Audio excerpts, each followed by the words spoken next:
السلام علیکم ورحمۃ اللہ وبرکاتہ۔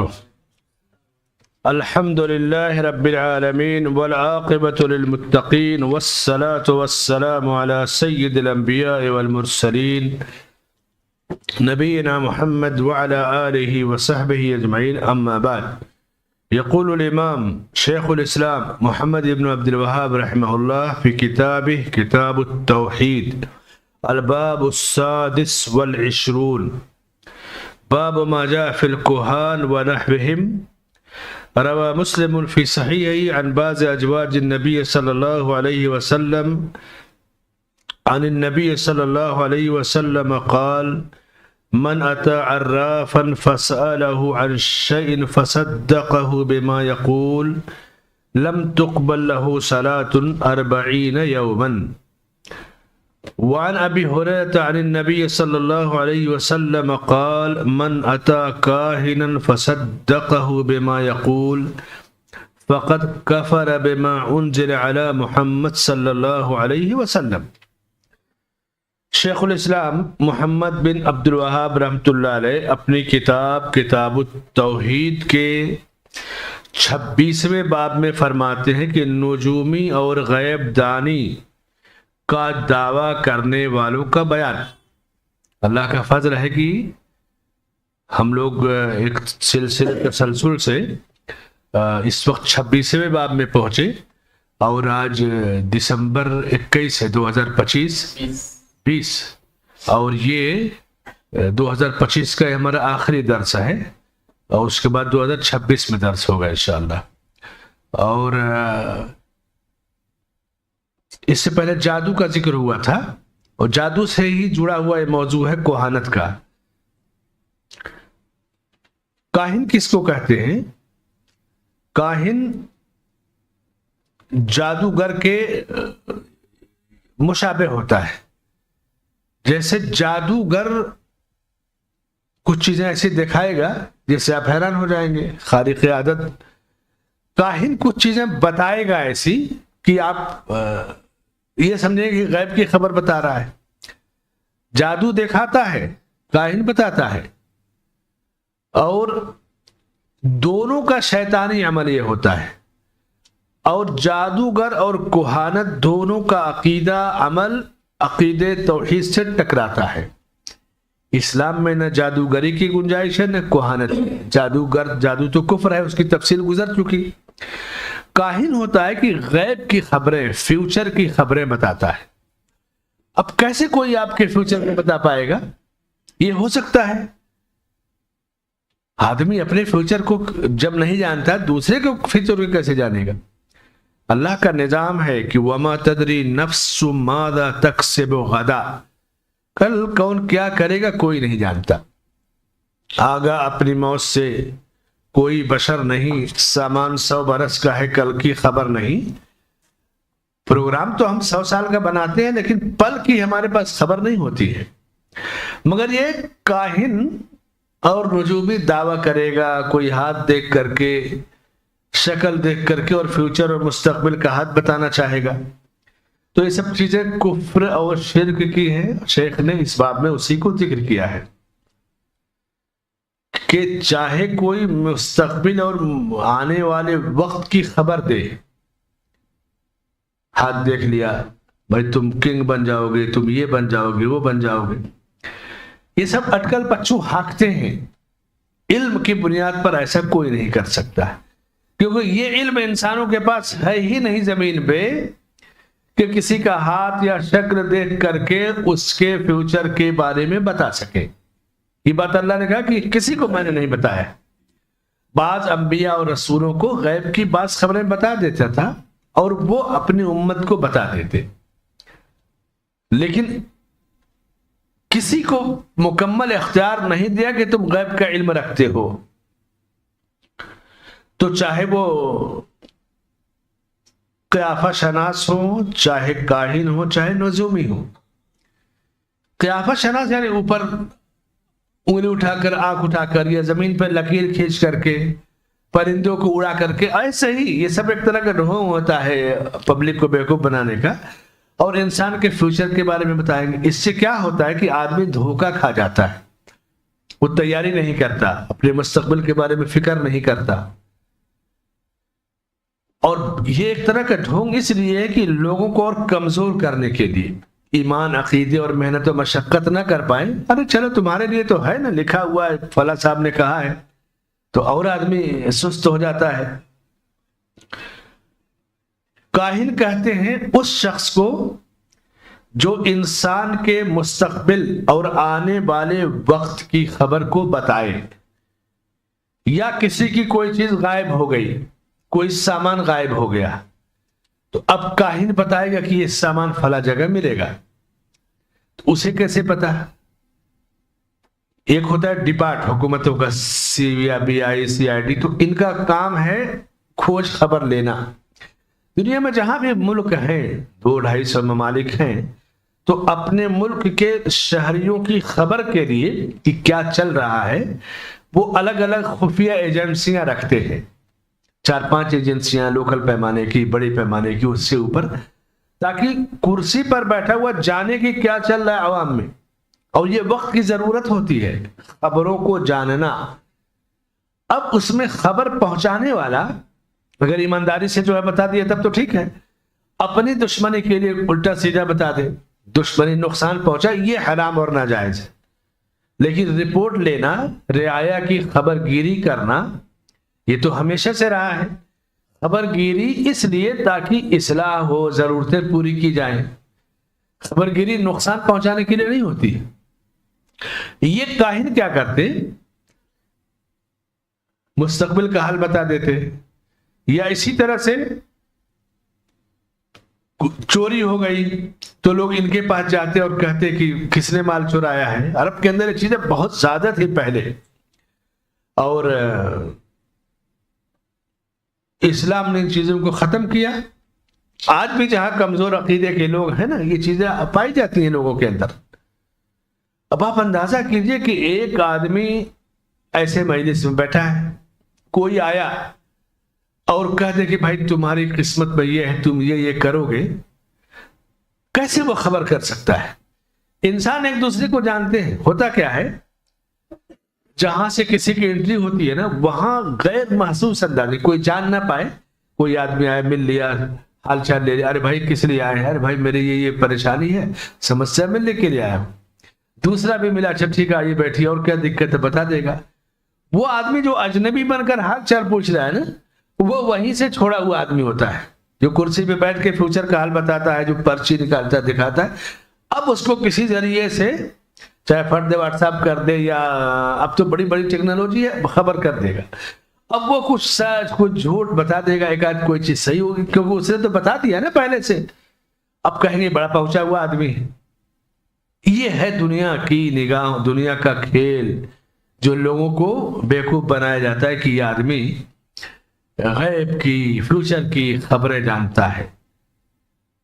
کاہن، نجومی، قیافہ شناس، یہ شیطان کے پیروکار ہوتے ہیں اور ایمان سے اور اسلام سے خارج ہوتے ہیں. عرب میں یہ چیزیں پہلے بہت زیادہ تھیں. لوگوں کی کوئی سامان گم ہو گیا، کوئی ایئر میٹر ہوا، تو لوگ کاہنوں کے، نجومیوں کے پاس جاتے تھے. اللہ کے رسول صلی اللہ علیہ وسلم جب نبی بنا کر بھیجے گئے اور صحیح دین بتایا کہ بھائی کوئی آدمی کیسے تمہارے فیوچر کو جان سکتا ہے؟ وہ تو اپنا فیوچر نہیں جان پائے گا، دوسرے کو کیسے بتائے گا؟ یہ چیزیں دھیرے دھیرے ختم ہوئی. اچھا پکڑے بھی جاتے ہیں لوگ. جیسے کوئی کہیں بیٹھا ہوا ہے کسی جگہ درگاہ پہ، اب وہ آپ کو اولاد دیتا ہے، جاؤ تمہارے پاس اولاد ہے، اور جب اس کا بایو ڈاٹا نکالو پتہ لگا زندگی بھر خود وہ بے اولاد رہتا ہے. تو ایسے بھی واقعات، حادثات ہوتے ہیں. کوئی دوسرے کا دیکھ کر کے، ہاتھ دیکھ کر کے پرچی نکال کے کہے گا تمہارے قسمت میں یہ ہے، خود اپنے بارے میں کچھ نہیں جانتا. وہ یہ اللہ کی قوت ہے. انسان اللہ کی طاقت کو چیلنج نہیں کر سکتا. اللہ نے انسان کو پیدا کیا ہے، جس درجے میں رکھا ہے اسی درجے میں انسان کو رہنا چاہیے. اپنی حد سے آگے بڑھے گا تو گمراہ ہو جائے گا. تو یہ اس باب اور چپٹر کا جو بنیادی موضوع ہے. جہاں توحید کا عقیدہ مضبوط ہے وہاں یہ سب چیزیں آپ کو نہیں ملے گی، نہیں، اس کی کوئی گنجائش نہیں ہے. اور جہاں علم کی کمی ہے، جہالت زیادہ ہے، معلومات کی کمی ہے، تو اس طرح کے لوگ ملیں گے۔ اچھا، اس طرح کے لوگ کیسے آئیں گے؟ کوئی حکیم بن کر کے آئے گا، کوئی ڈاکٹر بن کر کے آئے گا، کوئی روحانی علاج کے نام پر آئے گا۔ تعویذ کی کتابیں جو پہلے آتی تھی نا، تو نقش سلیمانی کے نام سے آتی تھی، سلیمان علیہ السلام جو پوری دنیا کے حکمراں تھے، یا اسی طرح سے اعمال روحانی، اعمال قرآنی، اس طرح کے ناموں کے ساتھ وہ آتے ہیں۔ اگر کہہ دیں کہ میں کاہن ہوں، نجومی ہوں، تو سب فوراً بھگا دیں گے۔ تو اسلام کا لبادہ اوڑھیں گے، نمازی بن کے آئیں گے، داڑھی رکھ کر کے آئیں گے، ٹوپیاں بڑی، پگڑی بڑی، تسبیح بڑی لے کر کے آئیں گے، کبھی علاج کے نام پر، کبھی آپ سے ہمدردی کے نام پر۔ بھائی ہمیں کچھ نہیں چاہیے، بس ہم آپ کے ساتھ ہمدردی رکھتے ہیں، کیونکہ ایسے ہی انٹری ہوگی تب تو آدمی جانے گا کہ یہ تو بیکار آدمی، بھگاؤ اس کو۔ تو ہمدرد بن کر کے آتے ہیں۔ تو شیخ نے کہا کہ نجومی اور غیب کا دعویٰ کرنے والوں کا بیان، یہ اس باب کے اندر چیز بیان کی گئی۔ حدیث ہے پہلی صحیح مسلم کی۔ امام مسلم رحمۃ اللہ علیہ نے اس حدیث کو اللہ کے رسول صلی اللہ علیہ وسلم کی بعض ازواج مطہرات کے حوالے سے ذکر کیا ہے کہ اللہ کے رسول صلی اللہ علیہ وسلم نے فرمایا کہ جس شخص نے کسی کاہن اور نجومی کے پاس جا کر کچھ دریافت کیا، کاہن سمجھ گئے جو غیب کی خبریں بتاتا ہے، اور نجومی وہ جو ستاروں کو دیکھ کر کے مستقبل کا حال بتاتے ہیں۔ یہ اخباروں میں دیکھیے نا، وہ برج فلاں، برج فلاں، یہ اس میں گیا تھا تمہارا ستارہ، یہ تمہاری قسمت کا ستارہ، یہ اسی طرح آپ دیکھیے بعض مذاہب میں شادی بیاہ کی تاریخیں مقرر کریں گے تو کہیں گے فیوچر جنم تاریخ دیکھیں گے کہ تمہارے فیوچر میں یہ تاریخ بہت شبھ ہے، تمہارے لیے مبارک ہے۔ سوال یہ ہے کہ مذہبی لوگ مذہب کے نام پر اس طرح کا کام کرتے ہیں، لیکن جو لوگ بھاگ کر شادی کرتے ہیں یا جو لو میرج، کورٹ میرج کرتے ہیں، ان کو تو کوئی نہیں بتاتا کہ تمہارے فیوچر میں کیا ہے۔ اور اس میں شادیاں دونوں طرح کی، کچھ کامیاب ہوتی ہیں، کچھ ناکام۔ کامیابی ناکامی کا تعلق انسان کے مزاج اور مزاج کی ہم آہنگی ناہمنگی سے ہے۔ اس لیے ہمارا عقیدہ یہ ہے کہ مستقبل کا حال بتانے کا دعویٰ کرنے والے سارے لوگ جھوٹے ہیں، کیونکہ وہ اللہ کے علم کو چیلنج کر رہے ہیں۔ شادی بیاہ کے تعلق سے آپ صلی اللہ علیہ وسلم نے فرمایا کہ 4 چیزیں تم دیکھ لیا کرو شادی میں: ان کا خاندان، حسب نسب کیسا ہے، دینداری کیسی ہے، اور خوبصورتی دیکھ لو، مالداری دیکھ لو۔ زندگی میں 4 چیزوں کی ضرورت پڑتی ہے، چاروں مل جائے تب تو بہت اچھا ہے۔ کبھی کبھی سب چیزیں نہیں مل پاتی، تو اب دقت ہے کہ کون سی چیز لیں۔ تو اس میں دینداری کو ترجیح دیں گے۔ دینداری اس پر زوال نہیں آتا ہے، مالداری پہ زوال آ جاتا ہے، خوبصورتی پہ زوال آ جاتا ہے۔ حسب نسب اور دینداری یہ چیزیں ہمیشہ باقی رہتی ہیں، اس کی تاثیر باقی رہتی ہے۔ حسب نسب اس لیے دیکھا جاتا ہے خاندان کہ آدمی ہے، اس کی جڑ موجود ہونی چاہیے کہ یہ میرا خاندان ہے، یہ میرا بیک گراؤنڈ، یہ میرا گھرانہ ہے۔ خاندانوں کا فرق زندگی میں بہت زیادہ پڑتا ہے۔ اس سے پہلے بتایا تھا میں نے کہ معاویہ رضی اللہ تعالیٰ عنہ کو اللہ کے رسول صلی اللہ علیہ وسلم نے جو ذمہ داری دی تھی، وحی کے کاتب تھے، وحی لکھتے تھے، کاتب وحی ہے، لیکن آنے والے جو وفد آتے تھے نا مدینے سے، باہر کے دور دراز سے 10-12 سے لے کے 100-150 لوگ وفد میں رہتے تھے، ان کی مہمان نوازی کی ذمہ داری دی تھی۔ یعنی آپ صلی اللہ علیہ وسلم کے وزیر ضیافت تھے۔ کون؟ معاویہ بن ابی سفیان رضی اللہ عنہ۔ کون مہمان کس درجے کا ہے، کس درجے کی مہمان نوازی ہونی چاہیے۔ سب لوگ ایک درجے کے نہیں ہوتے، سب کا کھانا پینا ایک جیسا نہیں، سب کی کوالٹی ایک جیسی نہیں۔ اس کا یہ مطلب نہیں کہ اس میں فرق کیا جائے گا اونچ نیچ کا، لیکن آپ منصب اور درجہ تو دیکھیں گے نا، سب کی کوالٹی دیکھیں گے۔ حضرت معاویہ ابو سفیان کے بیٹے تھے. ابو سفیان رضی اللہ عنہ پہلے اسلام نہیں لائے تھے، فتح مکہ کے بعد اسلام لائے. قبیلے کے سردار تھے. قبیلے کا جو سردار ہوتا ہے تو سردار ہے، جیسے اس وقت M P M L A یا ایم ایل سی کی جو حیثیت ہوتی ہے کہ وہ ایک سینٹرل پاور رکھتا ہے پورے قبیلے کا. تو دوسرے قبیلے کے لوگوں کو ملنا تو الگ الگ لوگوں سے نہیں ملے گا، سردار سے ملیں گے. تو مہمان آتے جاتے رہتے ہیں، تو جن کے گھروں میں مہمان آتے جاتے رہتے ہیں ان کے بیٹے یا ان کی بیٹیاں کہیں جائیں یا بیٹوں کے پاس کوئی ہے تو وہ مہمان نوازی کے آداب سے واقف ہوتے ہیں. کب کون سی چیز پیش کرنا ہے، کہاں ٹھہرانا ہے، کیسے. یہ بھی ایک فن ہوتا ہے، سب کے بس کا کام نہیں ہے. تو اللہ کے نبی صلی اللہ علیہ وسلم نے یہ فن، یہ ذمہ داری حضرت معاویہ کو دی رضی اللہ عنہ. لیکن اس کے باوجود وہ علم سے دور نہیں تھے. وحی کی کتابت جو 21-22 صحابہ وہ لکھتے تھے، اس میں حضرت معاویہ رضی اللہ عنہ ہے. تو شادی میں 4 چیزیں دیکھیں گے اور ان چاروں میں سے دینداری کو ترجیح دیں گے. حسب نسب یہ بھی ضروری ہے، مالداری بھی ضروری ہے، اور خوبصورتی بھی ضروری ہے. اللہ کے رسول صلی اللہ علیہ وسلم کا جو فارمولہ ہے، یہ دنیا اگر اسے اپنا لے، دیکھ لے، جان جائے تو دنیا کی جو مصیبتیں ہیں وہ ختم ہو جائیں گی. یہ جو جہیز کی وبا ہے نا، مصیبت 2 ہی صورت میں ختم ہو سکتی ہے. وراثت کے سسٹم کو فرض سمجھ کے لوگ نافذ کریں، اور یہ ایمان اور عقیدہ رکھے کہ اسلام میں وراثت ضروری ہے. جہیز کی جو لوگ تحریک چل رہے ہیں، جہیز مخالف، جہیز کبھی کامیاب نہیں ہوں گے. آپ بیماری کو جڑ سے نہیں ختم کریں گے تو بیماری کا علاج نہیں ہو پائے گا. کسی کے پاس کینسر کا مرض ہے تو آپ ہلکی پھلکی سرجری کرو گے تو 2-4-10 دن یا 2-4 مہینے کی چھٹی ملے گی. اس کو جڑ سے ختم کرنا ہے. تو جہیز کا خاتمہ اس وقت تک نہیں ہو پائے گا جب تک آپ وراثت کے نظام کو رائج نہیں کریں گے. جن قوموں میں، جن مذاہب میں وراثت نہیں ہے ان کے یہاں جہیز ہے، سیدھے بولی لگتی ہے 10-20 لاکھ 50 لاکھ، یہ دیجیے، آپ یہ گاڑی دیجیے، گھوڑا دیجیے. اسلام میں جہیز نہیں، وراثت ہے.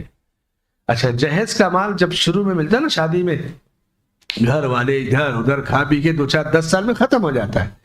جب بیٹے بیٹیوں کا وقت کمزوری کا اور ضرورت کا آتا ہے تب تک وہ محتاج ہو جاتے ہیں. وراثت باپ کی وفات کے بعد ملتی ہے، کم سے کم شادی کے 2-4-10-20 سال کے بعد عام طور سے وقت مل جاتا ہے. تو اس وقت بیٹیاں محتاج ہوتی ہیں اپنے بچوں کے لیے، اپنے لیے. تو وراثت کا مال ان کے کام آتا ہے. یہ دین کی باریکی اور حکمت. اس حدیث کو اللہ کے نبی کی بیویاں روایت کرتی ہیں. تو ابو ہریرہ نے نبی کی بعض بیویوں سے حدیث سنی، ازواج مطہرات سے. اب سوچیے کہ ازواج مطہرات نبی کی حدیث بیان کر رہی ہیں اور امت کو یہ معلومات ان کے ذریعے مل رہی ہے کہ اللہ کے رسول صلی اللہ علیہ وسلم نے فرمایا کہ جس شخص نے کسی کاہن یا نجومی سے جا کر کے کچھ دریافت کیا، کچھ پوچھا اور اس کی کہی ہوئی باتوں کو سچا جان لیا تو اس کی 40 دن تک نماز نہیں ہوتی. کاہن اندازے سے جس کو کرنا اٹکل بچوں ہانکتے ہوئے کچھ چیزیں بیان کرے گا. اچھا، عوام کا ایک مزاج ہوتا ہے کہ یہ پہنچے ہوئے ہیں، جو کہیں گے وہ صحیح کہیں گے، اور وہ لوگوں کی اس سے کم علمی سے فائدہ اٹھا لیتا ہے. حضرت معاویہ ابن الحکم رضی اللہ تعالیٰ عنہ نے اللہ کے نبی صلی اللہ علیہ وسلم سے جب پوچھا کہ ان کے پاس جانے کے کیا حکم ہے تو آپ نے فرمایا کہ ان کے پاس جاؤ ہی مت. کوئی چلا گیا تو اور صحیح مان لیا تو اس کی 40 دن کی نماز نہیں ہوگی. یہ سخت سزا ہے. اچھا، ایک سوال ہے کہ کوئی مسلمان ہے چلا گیا تو 40 دن کی نماز نہیں ہوگی، تو پھر کیا وہ ان نمازوں کو لوٹائے گا یا نہیں؟ جواب، ان نمازوں کو لوٹانے کا تو ثبوت نہیں ہے، لیکن وہ نمازیں اللہ کے قبول نہیں ہوں گی. جب تک وہ اس عقیدے پر ہے، وہ چاہے جتنی نمازیں پڑھیں وہ قابل قبول نہیں ہے. یہ ان کے پاس جانے کی حرمت اور سخت وعید ہے ان کے لیے. اور دوسری حدیث یہ ابو ہریرہ رضی اللہ تعالیٰ عنہ ہی سے مروی ہے کہ اللہ کے رسول صلی اللہ علیہ وسلم فرماتے ہیں کہ جو شخص کسی نجومی کے پاس جائے اور اس کی باتوں کی تصدیق کر لے، یعنی اسے سچا جان لے کہ جو کہہ رہا ہے صحیح کہہ رہا ہے، تو اس نے اللہ کے رسول صلی اللہ علیہ وسلم کی لائی ہوئی شریعت پر کفر کیا۔ اچھا، اب جانے کی ضرورت نہیں پڑتی ہے، اب موبائل میں میسج آئے گا کہ آپ اپنے ہونے والے رشتے کو کیسا جاننا چاہتے ہیں، پانا چاہتے ہیں، یہ بٹن دبا دیجیے، کیسے آپ کے بچوں کا مستقبل، آپ کے بیوی کا دبا دیجیے۔ آدمی سوچتا رہا بٹن دبانے میں کیا ہے، یعنی اب اس طرح کا کاروبار اس ٹیکنالوجی کے ذریعے ہو رہا ہے ایمان اور عقیدے کو برباد کرنے کا۔ تو اگر چلا گیا، تصدیق کر لیا تو 40 دن کی نماز نہیں ہوتی ہے، اور اگر صرف کاہن اور نجومی کے پاس جا کر کے تصدیق کیا دوسری حدیث میں کہ اس نے اللہ کے رسول صلی اللہ علیہ وسلم کی شریعت پر کفر کیا، یعنی 3 چیزیں ہیں۔ نمبر 1، کاہن اور نجومی کے پاس جانا، یہ بھی حرام ہے۔ نمبر 2، کاہن اور نجومی کی بات کو سن کر کے اس کو سچ مان لینا، سچا جان لینا، یہ بھی حرام ہے۔ اور نمبر 3، اب جب 2 حرام قدم اٹھایا تو پھر نتیجہ کیا ہوگا؟ نتیجہ یہ کہ وہ اللہ کے رسول صلی اللہ علیہ وسلم کی شریعت کے ساتھ کفر کرے، یعنی وہ اسلام سے خارج ہو گیا، کافر ہو گیا۔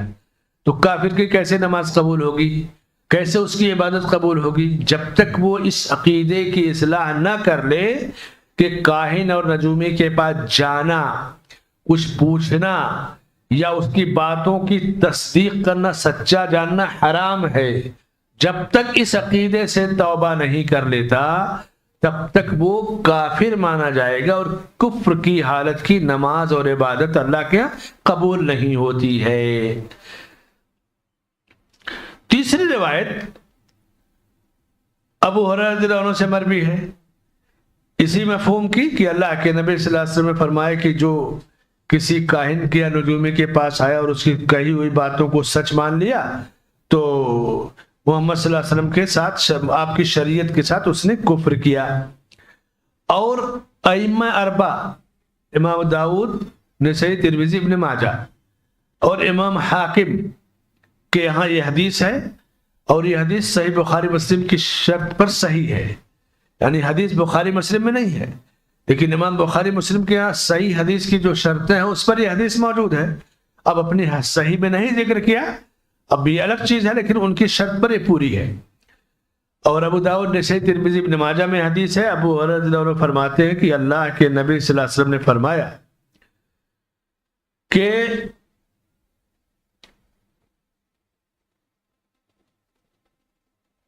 جس نے کسی کاہن اور نجومی کے پاس جا کر کے اس سے کچھ کہا، پوچھا اور اس کی باتوں کی تصدیق کر لی تو اس نے اللہ کے رسول صلی اللہ علیہ وسلم کی شریعت کے ساتھ کفر کیا۔ اور عمران ابن حسین رضی اللہ تعالیٰ عنہ سے مرفوعاً روایت ہے کہ آپ صلی اللہ علیہ وسلم نے فرمایا کہ وہ شخص ہم میں سے نہیں ہے، وہ شخص ہم میں سے نہیں ہے جو فال نکالے یا فال نکلوائے یا کہانت کرے یا کروائے، جادو کرے یا کرائے، یا جادوگر یا کاہن کے پاس جا کر کے اس کی کہی ہوئی باتوں کو صحیح مان لے، تو اس نے اللہ کے نبی صلی اللہ علیہ وسلم کی شریعت کا انکار کیا۔ یہ چند حدیثیں ہیں شیخ نے اس باب میں ذکر کی ہیں۔ پہلی حدیث کی وضاحت حضرت ابو ہریرہ اور ازواج مطہرات کی، اس کی وضاحت ہو گئی، اور واضح ہے کہ کاہن اور نجومی کے پاس جانا، اس کی باتوں کو ماننا یا تصدیق کرنا حرام ہے، اور پھر حرام کی سزا کہ 40 دن کی نماز نہیں قبول ہوتی۔ بالکل صاف اور آسان سی چیز۔ اور نماز کیوں نہیں قبول ہوتی؟ اس لیے کہ اس کا عقیدہ کفر کا ہے، اس نماز کو دہرانے سے بھی فائدہ نہیں، دہرائے گا پھر بھی نہیں قبول ہوگی، اس لیے دہرانے کا ذکر نہیں۔ جب تک کہ وہ اپنے اس عقیدے سے توبہ نہ کر لے تب تک وہ اس کی نماز ہی نہیں قبول ہوگی۔ معلوم یہ ہوا کہ کاہن، نجومی، قیافہ شناس کے بعد جانا، اس کی تصدیق کرنا حرام ہے، پہلی چیز۔ دوسری چیز، اس لیے حرام ہے اور اس لیے یہ کفر ہے کہ وہ علم غیب کا دعویٰ کرتا ہے، اور غیب کا علم اللہ کے سوا کسی کے پاس نہیں ہے۔ عالم الغیب فلا یظہر علی غیبہ احدا، اللہ تعالیٰ غیب کا جاننے والا اور اپنے غیب کے علم کو کسی پہ ظاہر نہیں کرتا۔ قل لا يعلم من في السماوات والارض الغیب الا اللہ، کہہ دیجیے کہ آسمان و زمین میں غیب کا علم اللہ کے سوا کوئی نہیں جانتا۔ تو غیب کا علم اللہ کا علم ہے اور اس کو کوئی نہیں جانتا۔ اب کوئی اس علم کا دعویٰ کرے تو ظاہر سی بات ہے وہ کافر ہے، اس لیے کہ اللہ کے سوا کوئی غیب کا علم نہیں جانتا۔ اللہ نے اپنے رسولوں کو بھی غیب کا پورا علم نہیں دیا تھا، جہاں جس بات کی ضرورت پڑتی رسالت کی بات کی تائید کے لیے، رسالت کے پیغام کو مضبوط کرنے کے لیے، تو بطور تائید وہ چیزیں دیتا، اور وہ رسولوں کا معجزہ اللہ کی طرف سے ان کے ذریعے بطور معجزہ وہ چیز آتی تھی، ورنہ کسی رسول نے غیب کے علم کا ذکر نہیں کیا نہ دعویٰ کیا۔ مجھے نہیں پتا کہ آنے والے دنوں میں کیا ہوگا، نبی صلی اللہ علیہ وسلم اپنے بارے میں کہتے تھے مستقبل کا حل اللہ کے سوا کوئی نہیں جانتا، اور کاہن نجومی اس کا دعویٰ کرتا ہے وہ کافر ہے، اس لیے اس کی باتوں کو سچ ماننا، تصدیق کرنا، جانا حرام ہے، اور اس کو درست ماننے والا کافر ہوتا ہے۔ تیسری چیز، جس طرح اللہ اور رسول صلی اللہ علیہ وسلم کے دیے ہوئے عقیدے کی تصدیق کرنا، اس کو ماننا، اس پہ جمے رہنا فرض اور واجب ہے، اسی طرح کاہن اور نجومی کو جھٹلانا، اس کو ریجیکٹ کرنا، یہ بھی فرض اور واجب ہے۔ اگر آپ اس کو ریجیکٹ نہیں کریں گے، چپ چاپ رہیں گے، تو آپ کا جو صحیح عقیدہ ہے وہ مشکوک شک و شبہے میں پڑ جائے گا۔ ہر جگہ خاموشی مناسب نہیں، بعض جگہوں پہ خاموشی بہت خطرناک چیز ہے۔ جہاں آپ کے عقیدے پر حملہ ہو، سنت پر حملہ ہو، وہاں چپ رہیں گے تو گویا اس حملے سے آپ راضی ہو گئے۔ تو جس طرح صحیح اسلامی عقیدہ کہ کائن نجوم پر جانا، تصدیق کرنا، باتوں کو پوچھنا حرام ہے، اسی طرح باطل کاہن نجومی قیافہ شناس، ان کی تردید، ان کو ریجیکٹ کرنا، ان کے مکر کو واضح طور سے بیان کرنا، یہ بھی ضروری ہے تاکہ آپ کی اصل اور جڑ محفوظ رہے۔ آپ صرف ایک سبت لے کر کے کہ نہیں میں بس جو ہے نا وہ صحیح تو میں نے لے لیا ہے، میں غلط کے چکر میں نہیں پڑتا۔ تو اگر آپ صحیح لے لیے اور 10 جگہ اگر غلط کو لوگ غلط کہیں گے تو آپ کے صحیح میں کنفیوژن ہو جائے گا۔ وہ مشہور ایک واقعہ ہے نا، ایک آدمی نے بکری لے کے جا رہا تھا، تو کسی نے کہا کتے کو کہاں لے کے جا رہے ہو؟ اس نے کہا نہیں یہ تو بکری ہے، کہا نہیں ہے۔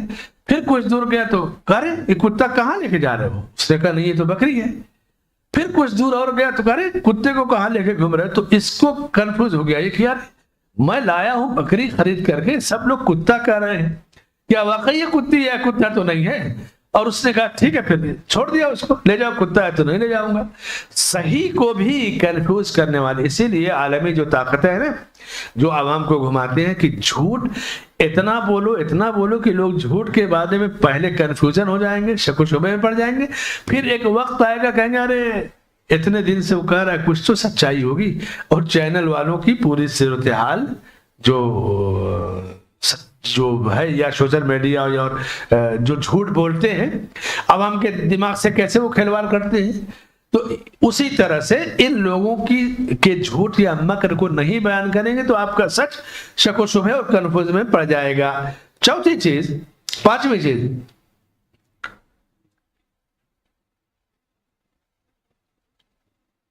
جب کوئی چیز جرم ہوتی ہے تو اس کی سزا بھی ہوتی ہے۔ کاہن نجومی کے پاس جانا یہ جرم ہے، تصدیق کرنا یہ جرم ہے، تو اب اس کی سزا، اس کی عبادت نہیں قبول ہوگی، نمازیں نہیں قبول ہوں گی۔ کیوں؟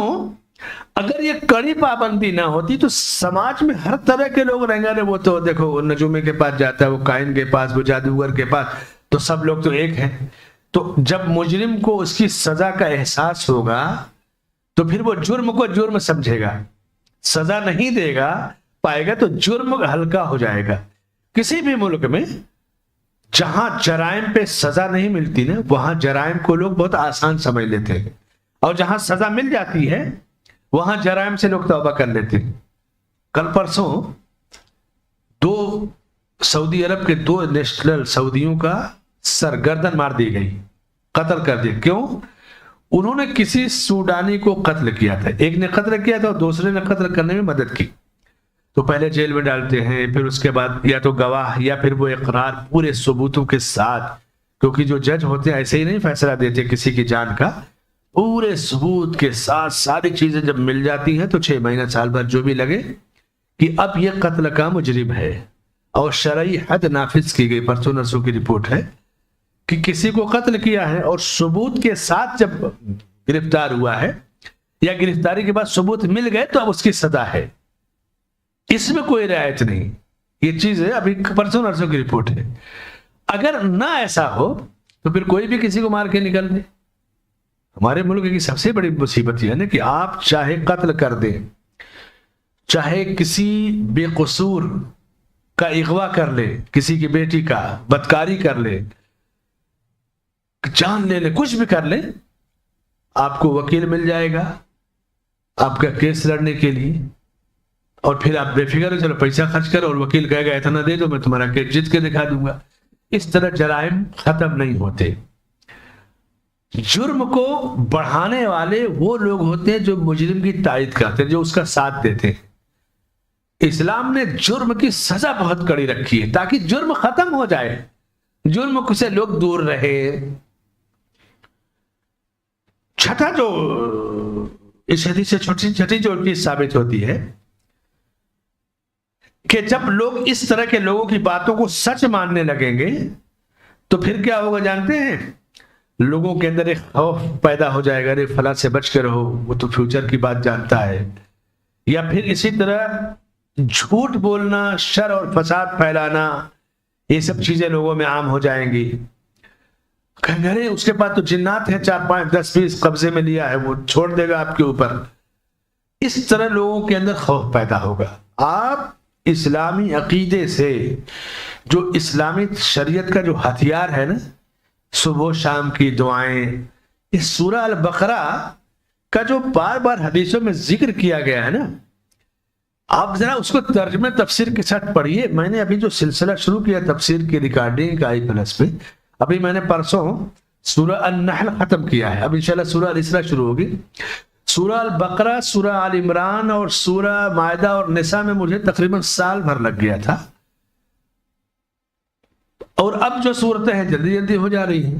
مجھے محسوس یہ ہوا کہ سارے مفسرین نے ان صورتوں میں جو احکام، مسائل ہیں، عقائد وغیرہ، شرک کی تردید، ساری چیزیں اتنی مضبوط بحث کی ہے کہ بیس جو ہوتا ہے نا، آپ سورہ فاتحہ، البقرہ، آل عمران، المائدہ، النساء ترجمہ تفسیر کے ساتھ پڑھ لیں گے نا، آگے کا پورا قرآن کا حصہ آپ کو پڑھنا سمجھنا آسان ہو جائے گا.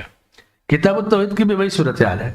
شیخ محمد بن عبد الوہاب رحمۃ اللہ نے شروع کے 10-12 ابواب جو ان کے ہیں، آپ دیکھیں ہم لوگ 3 ہفتے میں ختم کرتے تھے نا ایک چیپٹر.